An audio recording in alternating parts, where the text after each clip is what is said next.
Sejam todos bem-vindos a mais um rico e bom programa da nossa querida Igreja do Barreiro, Palavras Cruzadas, palavras que se cruzam hoje na lição número 5, Filhos da Promessa, que fala sobre a promessa, a aliança eterna de Deus.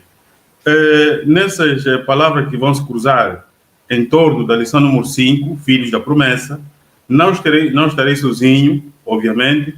Hoje, pela primeira vez, eu falo, né, estou com a minha irmã, né, a nossa querida Isilda Bijombo, que também cruzará conosco nesse tema da semana, Filhos da Promessa, a quem desde já dirijo as primeiras palavras e para recolhermos as primeiras impressões. Isilda? Olá a todos, como é que estão? Espero que estejam todos bem. Sejam bem-vindos uma vez mais, com o bem benemérito à Palavra Cruzada. Hoje vamos ficar na lição número 5. Esse comentário está muito bom. Estamos a falar sobre a graça. E o tema da nossa lição de hoje é Filhos da Promessa. O verso áureo diz: E eis que estou convosco todos os dias até a consumação do século. Isto encontramos em Mateus, capítulo 28, versículo 20. Começa a nossa lição com uma história, se calhar conhecida por muitos, não é? Que é a história de um pai e uma filha que foram à praia, não é? E em algum momento, enquanto nadavam, afastaram-se, e o pai disse à filha: olha, continue a nadar, e se estiver cansada, pode boiar, não é? Lá. E ele obedeceu exatamente tudo o que ele disse. O pai foi pedir ajuda, passaram-se algumas horas, as pessoas estavam completamente aterrorizadas, porque certamente pensaram no pior, mas o importante foi que eles encontraram a criança completamente calma, completamente tranquila, e eles ficaram admirados, e a criança calma. Mas o pai disse que voltava. Quer dizer, ela confiava plenamente no seu pai. É isso que nosso Deus quer, que nós confiamos plenamente nele, independentemente das nossas dificuldades, das nossas batalhas, das nossas lutas. Pois bem, Isilda, agradecemos essa entrada, logo a introdução, Filhos da Promessa. Logo no verso áureo nós podemos entender que, confiando em Deus, e esse é o apelo que deixamos aqui à partida, confiando em Deus, não temos nada a temer, porque essa passagem de Mateus 28, 20, e eis que estou convosco todos os dias até a consumação dos séculos, é o complemento da promessa feito com Adão e Eva. Sabemos que a promessa, a aliança de Deus é eterna, começando com Adão e, não digo culminando, mas ganhando corpo com a morte de Cristo. Cristo, durante o seu ministério, deixou essas palavras no Evangelho de São Mateus, que não se atemorizem, confiem apenas, porque eu estarei convosco, ou estou convosco, todos os dias até o fim dos dias, ou seja, até que chegue o tempo da vossa redenção final. E também dizer que o que Deus promete sempre se cumpre. Portanto, o que Deus promete sempre se cumpre. São sempre os seres humanos que se deixam levar pelos males do inimigo, ou seja, pelas tentações, pelos enganos do inimigo, que descumprem aquilo que Deus declara na aliança com o ser humano. Deus só quer que esperemos nele porque o que ele promete sempre virá.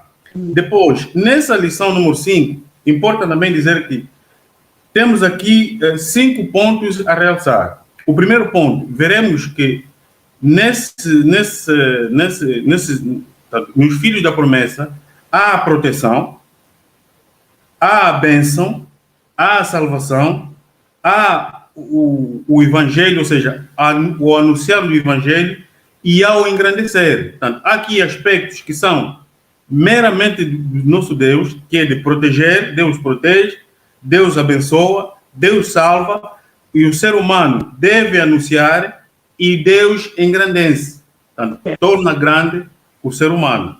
Portanto, são esses 5 aspectos que, mais ou menos, em pouco tempo, teremos que ver aqui nessa lição número 5, Filhos da Promessa.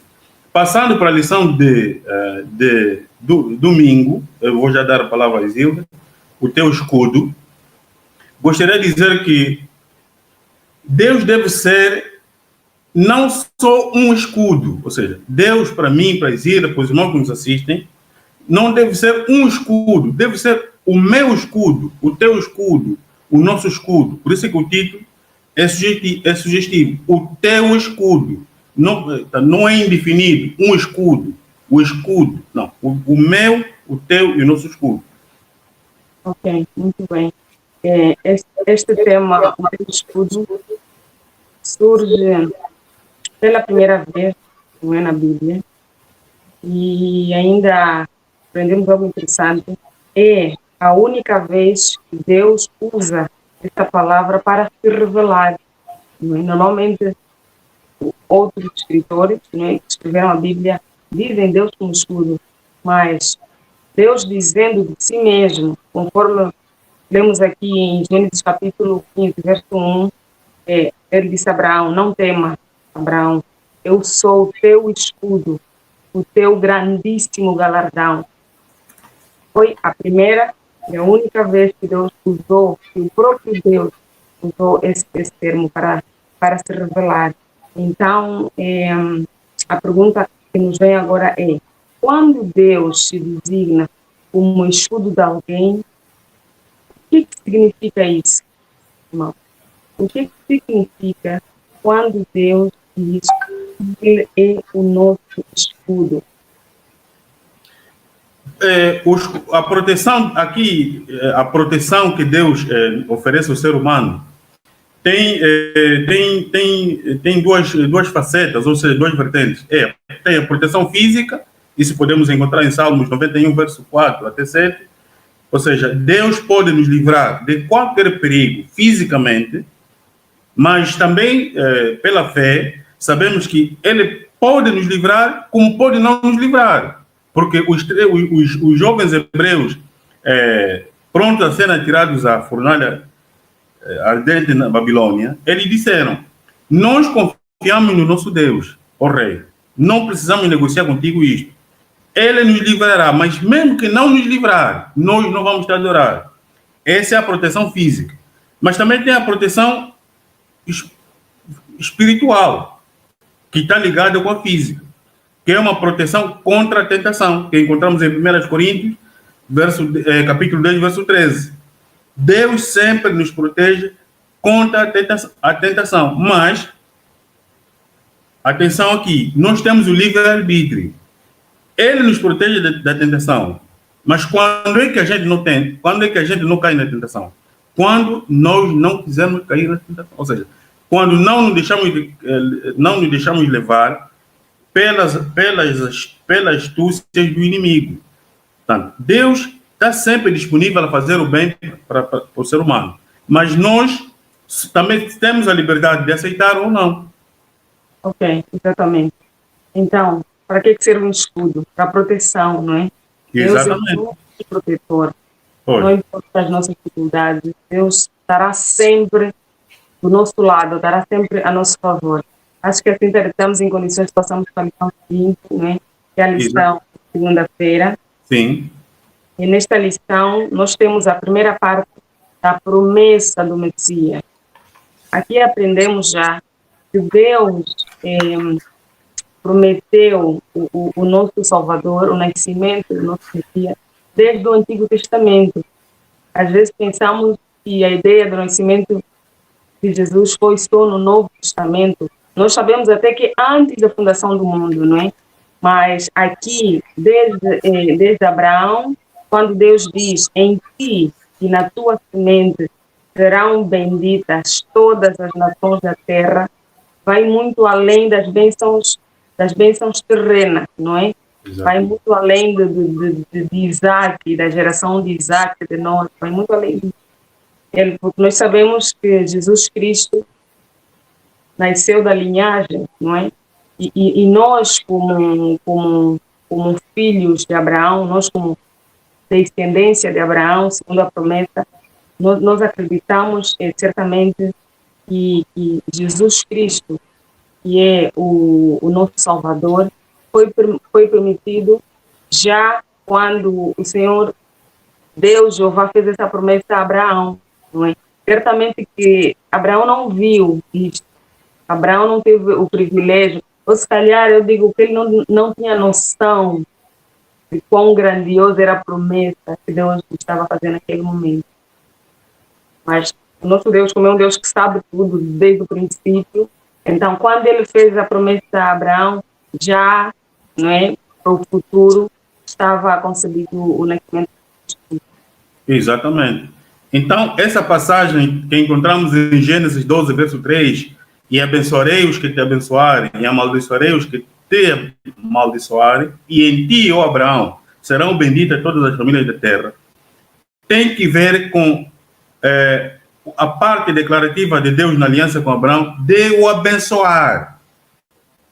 Por um lado, através dos descendentes físicos de Abraão, mas por outro lado, através daqueles que, por Abraão, fossem, podemos assim dizer, abençoados. Ou seja, nós somos filhos de Abraão, não pela linhagem física, mas pela fé dele, pela fé de Abraão em Jesus e a nossa fé em Jesus Cristo. Ou seja, os israelitas seriam o canal que, por via deles, todas as nações da terra seriam abençoadas. Por isso, ninguém é excluído nessa declaração de que eu te abençoarei. Aqui o autor não passa a ideia, nem a Bíblia passa a ideia de que Deus apenas escolheu uma etnia, uma raça, uma nação, e só seria essa próspera. Não. Por uma nação que, segundo ele, segundo aquilo que ele vê, que o homem não vê, em que Abraão é a pessoa que, no momento em que ele decidiu ratificar a aliança feita no Éden, estava em condições de o aceitar. E por meio de Abraão, todos aqueles que aceitassem seriam abençoados. Toda a terra, toda a humanidade. Amém. Ok. Agora, antes de continuarmos, vamos fazer uma breve pausa para ouvirmos uma mensagem musical. Esta é uma gentileza do programa Sexta à Noite, da Igreja Vida.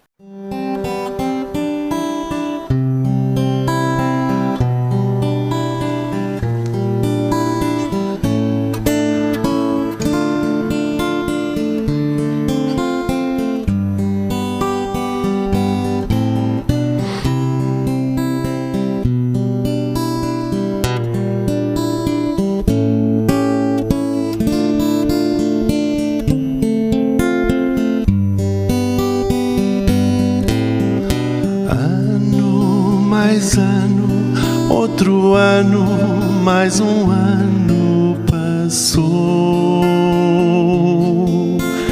e tu sem vires, Senhor. Mais um ano, outro ano e eu sem te ver. Prometeste, vais cumprir. Eu sei, leve o tempo que levar, por ti eu esperarei.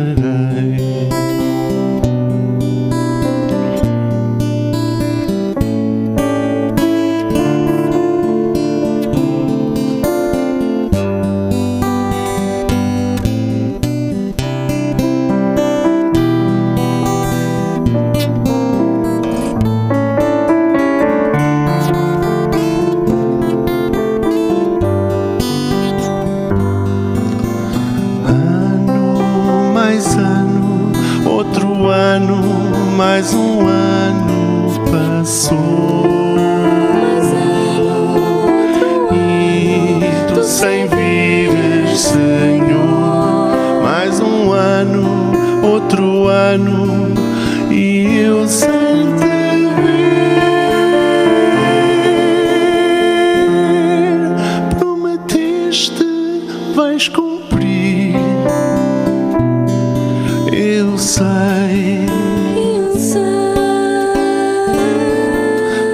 o tempo que levar, por ti eu esperarei.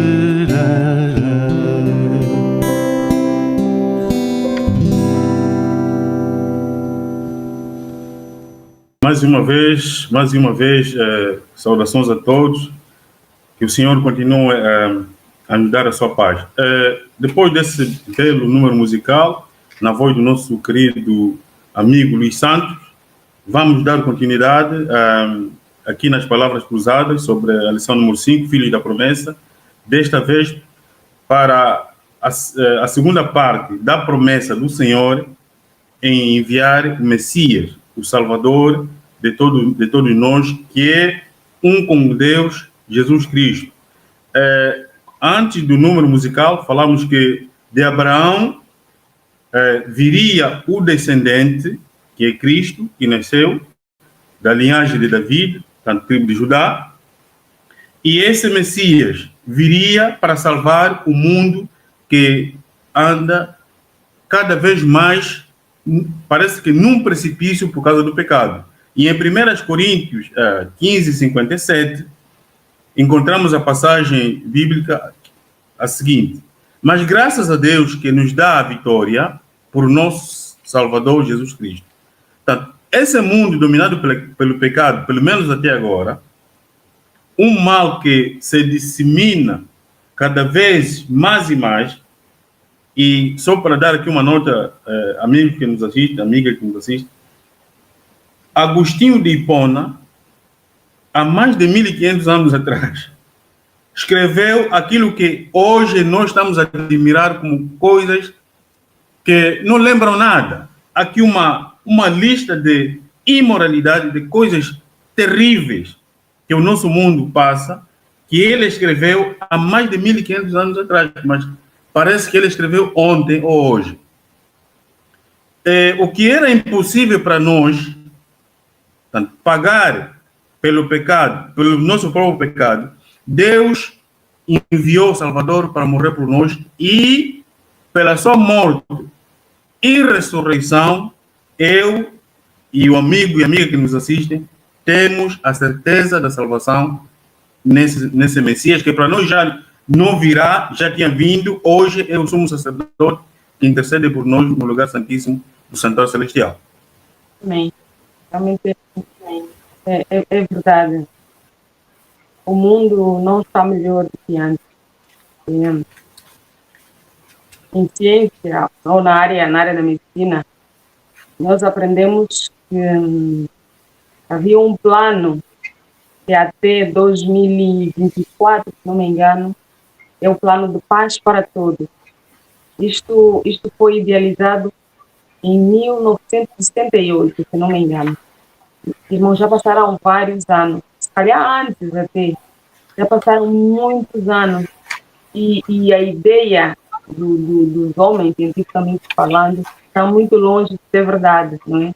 Nós estamos num mundo que está cada dia que passa pior, e vai continuar assim até o fim do tempo, porque é o que diz a palavra de Deus, é o que diz a Bíblia, e nós acreditamos plenamente nas palavras que estão nela contida. A promessa do Messias. Jesus veio a primeira vez e ele virá uma segunda vez. Quer queiramos, quer não. Então temos que nos preparar para que quando esse dia chegar, estejamos todos prontos para vivermos com este grande Deus. Porque Deus criou-nos para vivermos com Ele, não para vivermos neste mundo completamente destruído. Então, muito bem. Sim. Para a lição de quarta-feira, já podemos, não é? Sim, sim. A lição de quarta-feira, uma grande e poderosa nação. Deus fez esta promessa a Abraão, né? Dele sairia uma grande e poderosa nação. Imagine, irmão, Deus fez essa promessa a um homem que não tinha filhos, a um homem que já estava quase aos 100 anos com uma esposa, com uma esposa também, mais ou menos nessa faixa etária, estéril, que não tinha como ter filhos. Mas é mesmo, isso se chama fé, não é? Que é a fé? Fé é o firme fundamento das coisas que nós esperamos e não conseguimos ver. Agora, se Abraão tivesse o privilégio de ver a herança que ele tem hoje em dia, é impressionante. Deus dá-nos muito mais do que aquilo que nós sonhamos ou esperamos, não é?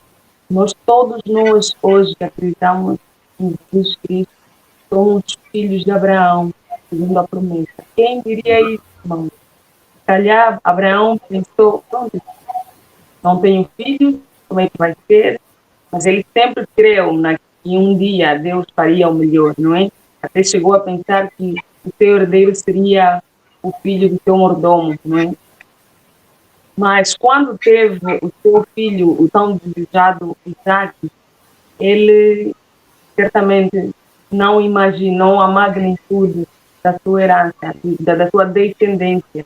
Talvez não os filhos, Isaac terá 2, 3, 4 filhos, depois terei netos e bisnetos, mas foi muito além daquilo que ele não imaginou.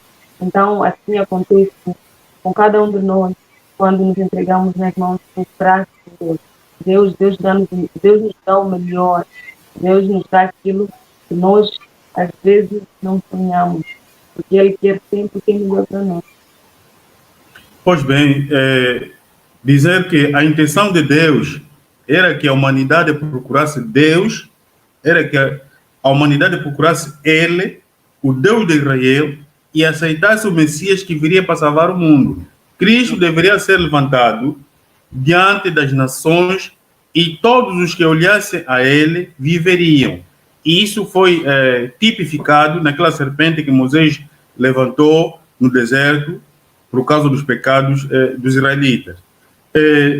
E isso não devia ficar só com os israelitas. Ele devia Israel como povo e nação, ao receber essas boas novas, ao viver essas boas novas, devia anunciar a todo mundo, não só o Messias que viria, mas a salvação e a vida eterna que só se encontram em Deus pelo Messias, o Salvador. Sim, este foi o objetivo de Deus quando escolheu Israel, não por serem os judeus, não, mas era para serem luz em todos os lugares por onde eles passassem. O objetivo de Deus era esse, que Israel ensinasse aos povos pagãos a adoração verdadeira, mas infelizmente eles não cumpriram o objetivo deles. Agora, cada um de nós é um Israel espiritual. Possamos, no lugar onde nós estivermos, no nosso trabalho, nos nossos lares, nas nossas escolas, que possamos ser essa luz que Deus quer, que Deus sempre quis quando escolheu Abraão, quando escolheu Israel como o povo escolhido, que possamos nós refletir essa luz para o mundo que nós vivemos hoje. Que as pessoas olharem para nós, possam ter aquela curiosidade, aquele interesse de saber mais acerca do Deus que nós adoramos, ou pelo menos por que ele é diferente, por que ele é diferente, por que ela faz isso, por que não faz aquilo. Então, esse é o objetivo quando Deus, é o objetivo pelo qual Deus nos escolhe, termos luz neste mundo. Ok. Para terminar, dizer que Deus chamou Abraão porque Ele, Deus, que conhece o coração dos seres humanos, disse: Abraão é meu amigo. E por isso o engrandeceu, ou seja, engrandeceu o nome de Abraão. Amigos e amigas que nos assistem, normalmente, ou seja, antes de eu até falar qual é o comportamento dos seres humanos relativamente ao engrandecer e não engrandecer, o mérito e desmérito, depois do dilúvio, muito tempo depois do dilúvio, né, os homens entenderam erguer a Torre de Babel. E o objetivo fundamental daquela obra era para que os homens se engrandecessem, ou seja, em vez de reconhecerem que a sabedoria que eles têm para fazer uma torre daquela dimensão é divina, era para que eles se auto-engrandecessem. Então, a lição é que em Gênesis 12, estamos a repetir muito essa passagem, Gênesis 12, 2, quando Deus diz: Abraão, e far-te-ei uma grande nação, e abençoar-te-ei, e engrandecerei o teu nome, e tu serás uma bênção, é que A grandeza de Deus para com o ser humano, mesmo que for aquele que as pessoas não consideram, ou seja, não têm nada por ela, Deus o exalta. Ou seja, à vista de Deus, a grandeza tem a ver com o caráter, com a fé, com a obediência, com a humildade, com o amor pelos outros. Esses traços de caráter, ou seja, esses princípios humanos, podemos assim dizer, que também o secularismo invoca, mas não vive, nem cumpre, nem quer saber, são os que Deus vê nas pessoas e por eles Deus engrandeça a mim, pode ser a Isilda, pode ser a pessoa que nos assiste, se de facto for isso que tivemos a viver. Ou seja, Deus não escolhe para a sua missão, para a sua obra, aqueles que já estão capacitados, mas capacita aquele que ele escolhe. E por isso é que, se Abraão era nem tido nem achado, foi o que? Por ele foi engrandecido e veio uma grande nação e veio a promessa da salvação também. Exatamente. Então, o objetivo de engrandecimento de Deus é diferente do mundo, não é? Porque o mundo, quando vimos esse engrandecer o teu nome, é a mim, o meu próprio nome, é quem eu sou, o que eu sou. Nós vimos hoje o conceito de famoso, secularmente falando, é mesmo completamente diferente de Deus. Quando Deus nos exalta, não é para nós nos sentirmos melhores que os outros, senão é para que o seu nome seja exaltado. O objetivo de Deus, quando exalta o ser humano, é para refletir o seu caráter. Jesus diz: se queres ser grandes, querem ser maiores, então tem que servir. É completamente oposto do que nós entendemos como normal, no mundo normal, no nosso mundo. O superior é aquele que manda, é aquele que quer ser servido, é aquele que quer os benefícios todos, mas para Deus não. Tu és engrandecido para quê? Tu, por exemplo, és rico, tu tens muito dinheiro para quê? Para ajudar aqueles que têm menos, não é? Não é para acumular e acumular, é completamente diferente. Então, tenhamos sempre isto em mente. E o que nós somos hoje, que somos pessoas abençoadas, é simplesmente para engrandecer o nome de Deus, não para nos exaltarmos ao nosso Deus. Então, acho que assim terminamos o nosso programa de hoje. Foi muito interessante, meu Beneneco. Sim, foi muito interessante. Prazer todo meu ter estado hoje com a Isilda, primeira vez. Foi interessante. Somos, graças a Deus, filhos da promessa. E realçar, amigos, que não foi fácil a prova que Abraão teve, não foi fácil. Ele foi provado no limite, duramente, desde quando foi chamado para sair e quando esperava um filho, não estava a ter o filho. Ele foi duramente provado e até quando o próprio filho veio e Deus pediu para que o sacrificasse. Isso significa que nós temos passado e poderemos passar muitas dificuldades, mas Deus sempre estará conosco, como esteve com Paulo, quando ele disse: Senhor, me tira esse espinho. Ele disse: a minha graça te basta. Por isso, aprendamos com Abraão, até porque somos também filhos dele pela fé. Ok, amém. Então, uma boa semana a todos. Possamos estudar a lição da próxima semana, que será a lição do 6. Obrigado, prazer. Tá.